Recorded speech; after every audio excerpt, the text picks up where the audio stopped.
윤영선 좀 이겼어야 되는데 너무 아쉬워요, 그렇죠?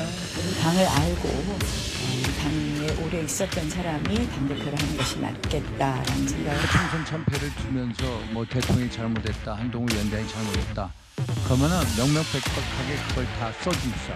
과거의 잘못을 제대로 들여다보지 못하는 사람에게는 미래가 없다는. 형님.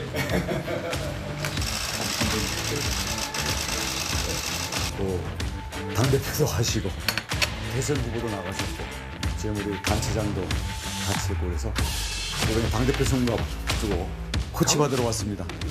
인상의 위기를 극복하는데 힘을 좀 보태보겠습니다. 저는 제 정치 출발점을 대구 경북이었다고 진짜 생각합니다. 몸살이지 않고 모든 걸 내놓겠습니다. 국민의힘 당권 레이스에 불이 붙었습니다. 연일 당권 주자들은 영남권 당원 표심에 공을 들이고 있고 영남권으로 일제히 달려가고 있는데요. 단 한 명 후보, 한동훈 후보 역시 오늘부터 2박 3일간 대구, 부산을 방문합니다만 홍준표 대구시장을 만나지 못한 유일한 사람이죠.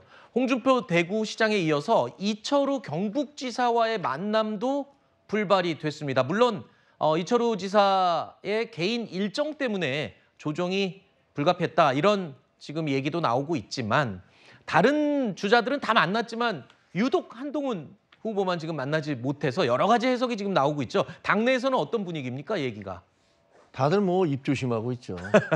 그 뭐라고 얘기하기도 그렇고. 근데 그냥 상식적으로 보면 홍준표 시장님이 안 만나는 거는 이해가 돼요. 네. 뭐 공개적으로 저격을 하고 계시고 뭐 어린애라고 이렇게까지 폄하하면서 말씀을 하고 계시니까.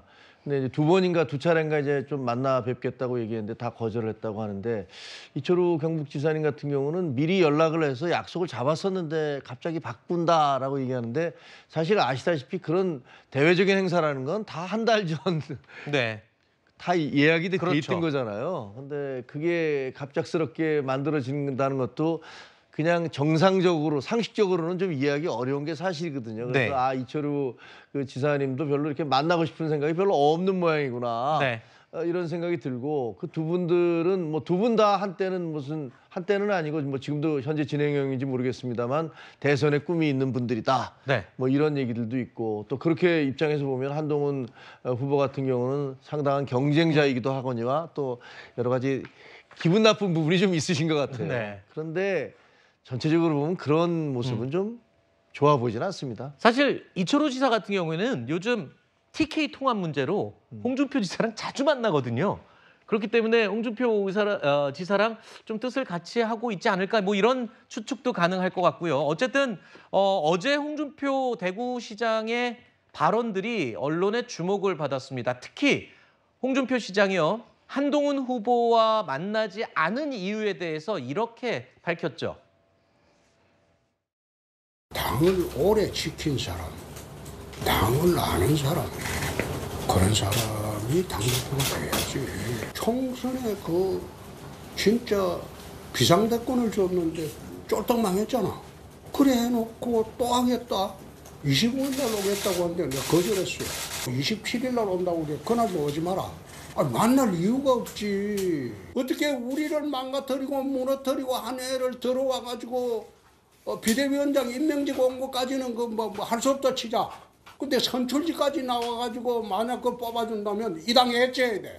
이상한 애가 당선이 돼버리면 그 다음부터는 정부 여당이 같이 몰아가는 거야. 자, 당권 주자들이 일제히 지금 당심표를 얻기 위해서 TK 지역으로 달려가고 있습니다. TK 지역에는 또 홍준표 대구시장이 있기 때문인데 그렇다고 해서 홍준표 대구시장이 TK의 민심을 대표하는 거는 또 아니지 않을까라는 생각도 들어요. 그러니까 홍준표 대구시장이 당대표, 원내대표, 대권 후보까지 하셨잖아요. 네. 그렇기 때문에 대구, 경북 지역에 영향력이 없지는 않을 겁니다. 하지만 본인이 아무리 영향력이 있다고 하더라도 옳은 소리를 했을 때 그게 공감이 되는 것이고 옳지 않은 소리를 했을 때는 오히려 그게 더 크게 반감을 일으킬 수 있다는 것. 네. 저는 개인적으로 홍준표 대구시장께서 한동훈 후보에 대해서 저렇게 외곽에서 만나지 않고 비난을 하는 것보다 저 같으면 차라리 오라고 해서 직접 물어보겠어요. 아니 총선에서 당신 때문에 패배한 것 같은데 당신 또 나가는 게 맞아? 좀 자제하는 게 좋지 않겠어? 저는 그렇게 어른스럽게 얘기를 하지 만나주지도 않으면서 또 밖에서는 저런 말을 한다? 저게 과연 당원들에게 어떻게 저는 비춰질까? 심히 네. 걱정입니다. 송 의원님. 일단 홍준표 시장이 당을 오래 지킨 사람, 당을 아는 사람이 당대표를 해야 된다고 말씀하시는데 본인이 그런 말씀을 하실 계제가 아니죠. 왜냐하면 2011년에 당대표를 했지 않습니까? 그때 이미 홍준표 시장 본인이 당을 15년 지킨 사람이었어요. 그런데 당대표 되고 나경원 후보가 서울시장 보궐선거 패배하는 바람에 본인도 당대표에서 물러났습니다. 그다음에 2017년에 당대표를 또 하셨어요. 그때 이제 당을 21년 지킨 상황이었죠. 그때 당대표가 됐지만은 2018년 지방선거에서 기록적인 대참패를 기록하면서 또 당대표에서 물러납니다. 그러니까 홍준표 시장이 사감을 갖고 저런 말씀을 하셔도 별로 설득력이 없어 보여요. 오히려 대구 경북 지역 당원들은 홍준표 시장이 저렇게까지 비토를 하는데 너무 무리하지 않나? 라고 생각하면서 한동훈 후보에 대한 동정론이 발생할 여지마저 있다. 저는 그렇게 봅니다.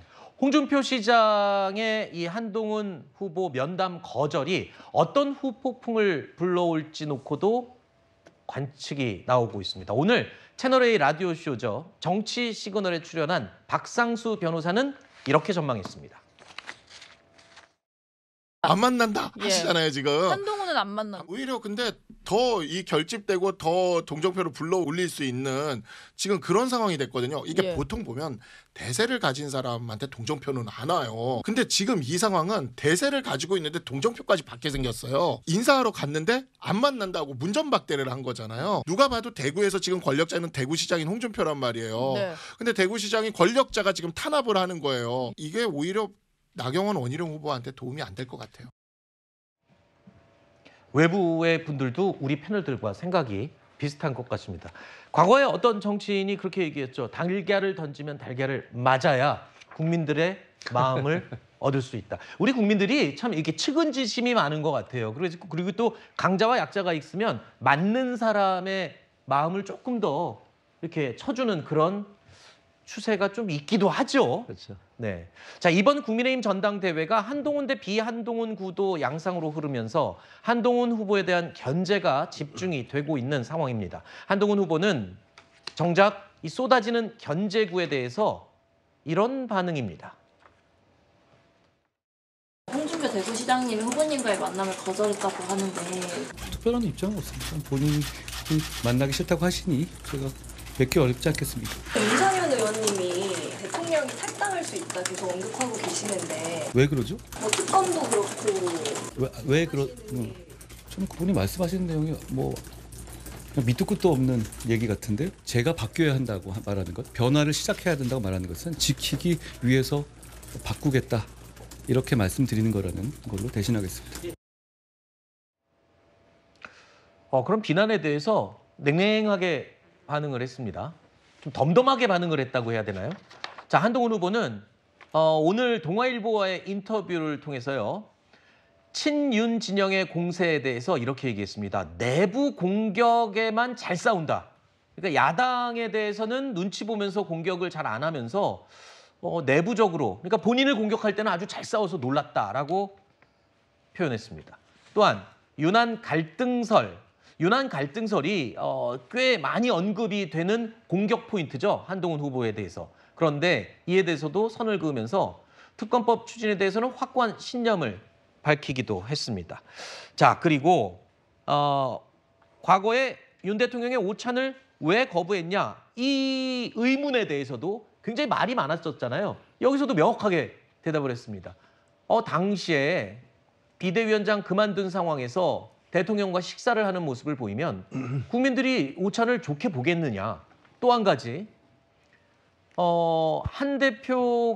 한동훈 후보가 대표가 되면 윤 대통령이 탈당한다는 얘기도 있는데 이에 대해서도 이거는 윤 대통령을 잘 모르시는 분들이 하는 얘기입니다. 라고 이야기를 했습니다.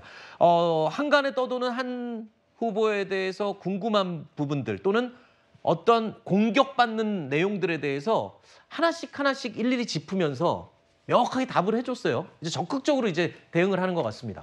그러니까 이게 어느 정도 좀 불필요한 공방은 자제를 하면서도 본인을 향한 여러 가지 설들에 대해서는 명확하게 대답을 하는 모습을 보여주고 있는 거죠. 좀 적절한 전략이라고 생각합니다. 뭐 예를 들면 홍준표 대구시장과 관련한 뭐 면담이 무산된 사안에 대해서 사실 감정적으로 똑같이 공격할 수 있거든요. 왜냐하면 워낙 원색적으로 뭐 어린애 이런 말씀을 하셨기 때문에 좀 강경하게 얘기할 수도 있는데 뭐 만나기 어렵지 않겠냐 이렇게 이야기를 하면서 더 큰 뭔가 감정적 공방은 차단하고 그 외에 사실은 좀 뼈 있는 직구를 던지고 있잖아요. 내부를 향해서. 내가 그렇게 법무부 장관일 때 고생할 때 누가 도와줬냐. 그리고 원톱이라고 비판하더니 왜 이제 와서는 또 뭐 비판을 하냐. 이렇게 이야기를 하는 부분들을 보면 어느 정도 좀 정치인으로서 감을 좀 잡으신 것 같다라는 느낌도 듭니다. 한편으로는. 그러니까 본인이 어떤 전선에 서 있는지 알고 대세론을 무너뜨리지 않으면서도 어느 정도 좀 핍박받는 이미지를 계속 가져가는 모양새가 네. 결국엔 오히려 지금 한동훈 전 비대위원장을 강하게 견제하는 분들이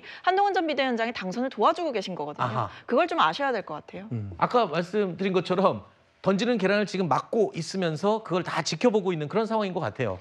그렇죠. 과거에 보셨지만 이게 노무현 대통령 또 정몽준 후보가 그 마지막 날 그 지지 철회하고 그다음에 노무현 대통령이 그 정몽준 후보 집 앞까지 가서 들어가지도 못하고 굴욕을 당하는 모습들을 보고 나서 그때 제가 청와대 출입 기자였는데 네. 청와대 출입 기자들이 다들 야 이제 노무현 후보 안 되겠다, 적겠다 이렇게 얘기를 했었어요. 근데 그 다음 날 뭐 국민들이 그냥 야 이게 너무한 거 아니야 하면서 투표장으로 다 쏟아져 나오지 않았습니까? 네. 그런 모습들을 보면 이 국민들이 이렇게 일방적으로 비논리적인 공격을 당하는 후보들에서 어떤 심정을 갖게 되는지를 저는 그 사례에서 명백히 목격한 바가 있고요. 네. 그리고 지금 보면 감정과 논리의 싸움인 것 같아요. 한쪽에서는 자꾸만 감정적으로 뭐 이런 식으로 발언 자체도 무슨 우리 어린애 뭐 이런 표현을 네. 하시면서 감정적인 언어를 쓰시고 다른 쪽에서는 굉장히 차갑고 냉정하게 이렇게 응대를 하니까 그럴 경우에 굉장히 감정적인 사람과 아니면은 그 냉정하고 합리적으로 나가려는 사람과 싸우면 누가 이기겠습니까? 그래서 알겠습니다. 오히려 지금 저렇게 공격하는 게 또 도와주고 있는 듯한 모습이에요.